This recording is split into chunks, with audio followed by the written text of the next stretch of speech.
Newswatch 7 with Erin Hassanzadeh.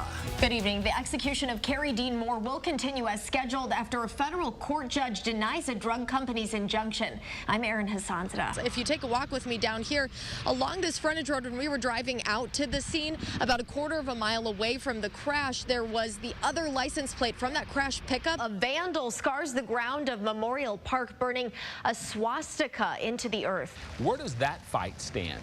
Yeah, John, this execution itself has made it past 2 appeals by 2 separate drug companies, basically saying, hey, we don't support our drugs being used for lethal injections. I can show you here on this railing that there is sort of a candy-coated ice layer. I already took a bite, so I know that they're good, but talk about some of the cool flavors. Fruity Pebbles. Well-insulated house. Do I have to, like, get between you two all morning? It's like brothers fighting. So if more E15 fuel pumps like this roll out nationwide, what does it mean for farmers, the environment, and people at the pump? It has been parked here all morning, so if it were snowing really hard, you know, it would be stacked up on this car, but just like a little dusting of snow, and that's kind of how the roads look. Well, we've told you about these signs before. They urge Americans to report what they call illegal aliens. This is what smoking in the digital age looks like. This device appears to be a flash drive, but it packs a dangerous punch of nicotine. It's very popular in the middle school, high school, college crowd. This is the Juul e-cigarette, and it's dominating the vape market. It is the iPhone of vaping right now. Juul sales are through the roof, skyrocketing. Up more than 600% in a year, according to the CDC, with 16.2 million devices sold in 2017 alone. And at $34.99, they're affordable for teens. This is a Juul pod. One little pod is the equivalent of an entire pack of cigarettes worth of nicotine. It's an increase that Principal Jeff Johnson is noticing. He confiscates them weekly. Just look at the collection in his office, and students will use them just about anywhere. They've used them in class, they've used them in the student section at a football game, in the cafeteria, and in the restrooms. I actually haven't met one adult that uses the Juul. It's all been kids. Sometimes it's not just nicotine they're smoking. There are drugs, there are dangerous chemicals that they're putting in there, and kids are ending up in the emergency room. The FDA is trying to crack down on teen use, recently raiding the Juul headquarters in San Francisco, seizing marketing and sales documents. As KETV Newswatch 7 investigates uncovered, it's not hard to buy one. It's disappointing and scary that's out there, and it's so easy for them to get. Here's how easy it is for underage teens to get their hands on a Juul. All they have to do is click, yes, I'm 21, pick out their favorite e-cigarette, then enter their birthday, name and address, and the last 4 numbers of their social security number. And that's it. The Juul is on its way to your front step, and sometimes this process is even easier. You just can't keep up. To make matters worse for parents, the appearance of e-cigarettes is constantly changing.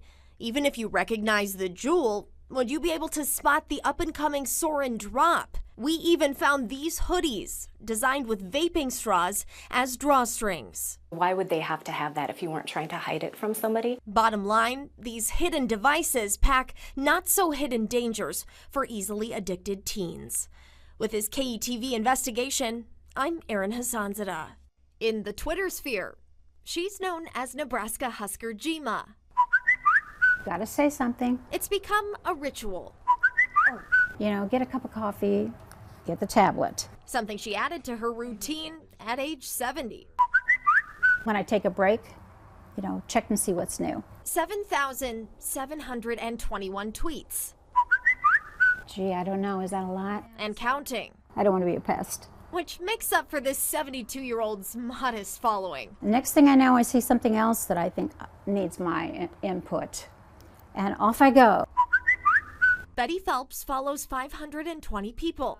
Most are Nebraska Cornhuskers coaches. And a fake Scott Frost, so that's kind of fun. Players. Yes, that's exactly right. Former players. Amir Abdullah? Oh, she's got the biggest crush on him. Parents of players. This is a Husker mom, Camille. Fiancés of players. You get the picture. You know what? You just get attached. I get the update weekly on who's doing what, who's so-and-so grades, who got injured, who the new coach is, who they're going to pick. Betty, aka Husker Jima, is the ultimate encourager. It's another voice that's saying, yeah, you're going to be fine. And when they're not doing so hot, Because you want to watch Nebraska play against good teams. she paces. I grab the little radio and I go on the trail and get busy. Nobody likes to lose. Or gardens. Sometimes even pulls out the old ironing board. She's not shy to share. She's emotionally invested in the Husker boys. Well, yeah, maybe. I'll admit it. And Twitter gives this grandma an all-access pass to the team that keeps her fired up and ready to tweet. I never would have thought in a million years that she would have took to Twitter. In Omaha, Erin Hassanzadeh, KETV Newswatch 7. How is it that a couple who met at a dance didn't dance a single two-step at their own wedding? We didn't dance at our wedding reception. I'll always remember. Tom first saw Gwen at a party at UNL. We just danced. Their first dance lacked the romance and charm you're imagining. In one of the slow dances where it'd been kind of hot and we were sweating a little bit, I stuck to her hair. A week later, he called. She answered the phone, Tom, like she didn't know who I was. I was playing hard to get. Fast forward 50 years, the couple who spent a half century together decided to dance across Nebraska. Visiting the places where their love story unfolded. Hardly anybody ever realizes why we were dancing in a rest area next to a cornfield in Nebraska. Dancing to the tune of their memories. We didn't have any music. It was in our heads. Memories of a life lived cheek to cheek. Their wedding, Tom's Navy career, their 2 daughters, and their 5 grandkids. It was nice. But look a little closer. Gwen leans on Tom even more now. She's battling a rare degenerative disease, which is taking away her balance and mobility. I'm special. Incredibly, they laugh through it, just like they joked through Gwen's cancer a few years back. She just really can't be independent anymore. So they cherish these impromptu dances. What we do from here on out, we're going to have to do together. But of course, that's nothing new for these two. In Lincoln, Erin Hassanzadeh, KETV Newswatch 7.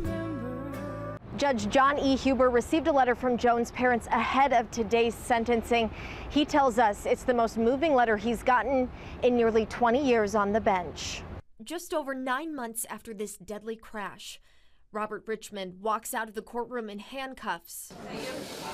And these families walk out in tears.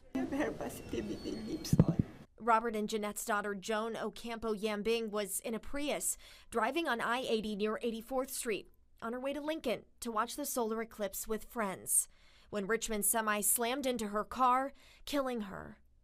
Prosecutors say he was going 50 miles an hour and didn't brake. His semi also crushing this blue Sebring, trapping mother Joyce Kramer and her daughter Kimberly Davlin for 20 minutes. Their attorney on hand Thursday as well. Both of the ladies, as you would expect, are struggling mightily from post-traumatic stress disorder, which has been at times disabling for them.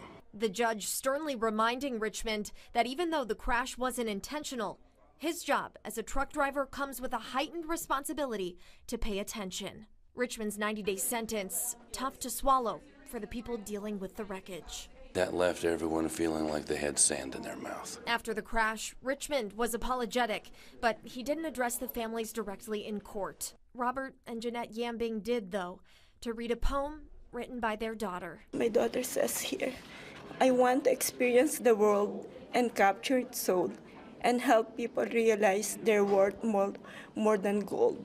I hope people see me as a flower growing among weeds, as I help pollinate the earth with kindness and good deeds. Attorney Matt Miller says his clients are in the process of filing a lawsuit against the truck dealer that hired Richmond. At the Douglas County Courthouse, Erin Hassanzadeh, KETV Newswatch 7.